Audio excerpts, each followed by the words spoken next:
masuk ke dalam tubuh target. Sahabat Sinau Peteng, bahwa target ketika memiliki energi yang besar, ketika dia terkena santet, dia tidak mempan, santet tidak akan masuk.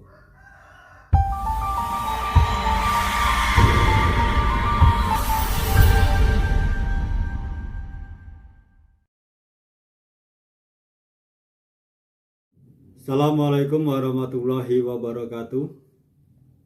Selamat datang di channel Sinau Peteng, channel pembelajaran kebiasaan, tradisi, dan perkenian orang Jawa.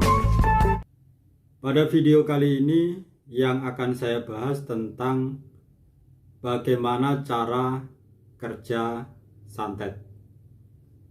Sahabat Sinau Peteng, mungkin sudah banyak yang tidak percaya dengan yang namanya santet, apalagi di zaman modern seperti sekarang ini. Tapi diakui ataupun tidak diakui, percaya ataupun tidak percaya, bahwa masih ada dalam era yang saat ini orang yang menggunakan hal-hal seperti itu untuk tujuan dan maksud tertentu. Kalau di zaman dahulu hampir semua orang itu percaya akan adanya santet. Tapi untuk zaman yang serba canggih seperti ini, sudah sulit mencari orang yang percaya dengan yang namanya santet. Perlu sahabat Sinau Peteng ketahui bagaimana cara kerja santet dan apa tujuan dari seseorang yang menggunakan santet.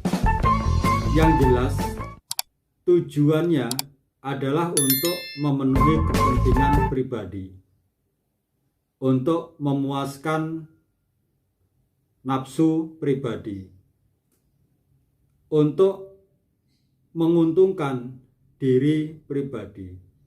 Karena tidak ada yang namanya santet itu menguntungkan orang banyak, itu tidak ada. Yang pasti santet itu hanya untuk maksud-maksud tertentu, untuk mendapatkan keuntungan secara pribadi. Dan tidak ada yang namanya santet itu baik, pasti santet itu jahat karena merugikan orang lain, bahkan bisa melenyapkan nyawa target. Nah, apa sih yang digunakan dalam dunia persantetan itu? Sahabat Sinau Peteng, orang pelaku yang menggunakan santet itu sudah pasti dia ada kerjasama dengan makhluk gaib, selaku yang akan membawa barang-barang apa yang akan dikirimkan kepada targetnya. Nah, barang-barang itu bisa berupa paku, jarum, beling, rambut, kemudian kelabang, banyak lagi yang lain. Itu barang-barang yang bisa digunakan untuk melakukan santet. Nah, barang yang saya sebutkan tadi itu kan barang kelihatan.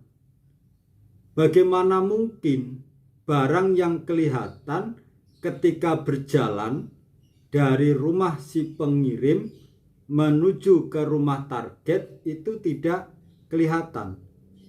Dan bagaimana mungkin barang-barang yang nyata bisa dilihat, bisa dipegang, itu bisa masuk ke tubuh seseorang tanpa melukai terlebih dahulu? Tahu-tahu barang-barang tersebut sudah ada di dalam tubuh target. Nah, disinilah ada peran dari makhluk gaib.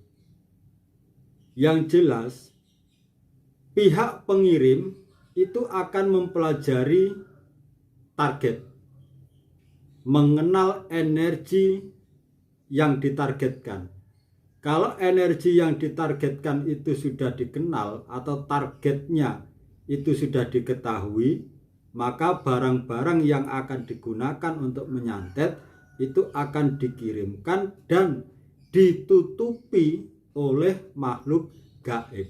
Sehingga proses berjalannya dari rumah si pengirim menuju ke rumah target itu tidak bisa dilihat.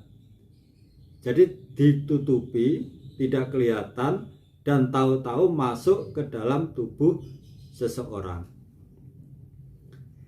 Kalau seseorang yang jadi target itu memiliki energi positif yang besar, maka barang yang digunakan untuk nyantet tadi tidak akan masuk ke dalam tubuh target. Tapi kalau yang jadi target itu tidak memiliki energi positif yang besar, maka barang itu akan masuk ke dalam tubuh target.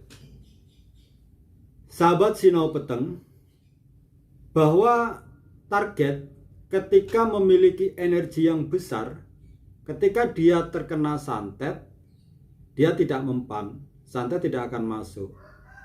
Nah, si pelaku pengirim santet ini akan mempelajari dan akan melakukan teror untuk melemahkan mental dari yang ditargetkan. Biasanya melalui sebuah mimpi. Dalam mimpi itu ada peran makhluk halus, makhluk gaib yang tujuannya untuk melemahkan benteng pertahanan, membuat mentalnya turun, dan meyakini bahwa dia diganggu oleh pihak ketiga atau dikirimi santet. Ketika dia sudah meyakini bahwa dia menjadi target santet, maka energi positifnya itu semakin lemah dan energi negatif yang dikirimkan oleh pihak pengirim santet itu akan semakin kuat. Oleh karena itu, sahabat Sinau Peteng, jangan pernah sekali-kali dalam hidup kita itu mengkaitkan segala sesuatu dengan yang berhubungan gaib, apalagi dengan yang namanya santet. Kalau energi kita kuat, ketika kita dikirimi santet, jelas santet itu tidak akan masuk ke dalam tubuh kita. Bahkan kita akan diberi sebuah tanda, biasanya ada sebuah ledakan, entah itu di pekarangan rumah ataupun di rumah kita, di atas atau mungkin di pojok rumah. Biasanya akan terdengar sebuah ledakan. Nah, ledakan itu terjadi akibat benturan dari energi negatif yang dikirimkan oleh seseorang ketemu dengan energi positif yang besar yang dimiliki target. Sekali lagi, kita harus waspada. Kita percaya dengan yang namanya santet, tapi kita tidak harus meyakini segala sesuatu itu ada hubungannya dengan santet. Karena begitu kita meyakini bahwa kita itu menjadi target santet, maka energi positif yang kuat dalam tubuh kita itu akan semakin lemah. Dan itu akan menguntungkan oleh pihak pengirim santet. Sahabat Sinau Peteng tidak harus khawatir, tidak perlu cemas. Serahkan semuanya kepada Sang Pemilik Hidup. Minta pertolongan, minta bantuan agar kita dijaga, agar kita terhindar dari gangguan-gangguan energi negatif yang merugikan kita. Kita yakin dan percaya, kita serahkan semuanya hanya kepada Sang Pemilik Hidup. Maka energi negatif tidak akan mampu menyentuh kita. Mudah-mudahan kita selalu jadi golongan orang-orang yang diberkati, dirahmati, dilindungi, sehingga kita selalu hidup tanpa harus bersentuhan dengan hal-hal seperti itu. Dan tidak harus juga ketika kita menerima santet kita harus mengembalikan santet, karena akan sama antara kita dengan mereka selaku pengirim. Kurang dan lebihnya saya mohon maaf. Mudah-mudahan video ini bisa menambah wawasan untuk kita semua dan kita lebih percaya dan berserah diri kepada Tuhan Yang Maha Esa. Kurang dan lebihnya saya mohon maaf. Saya akhiri. Wassalamualaikum warahmatullahi wabarakatuh.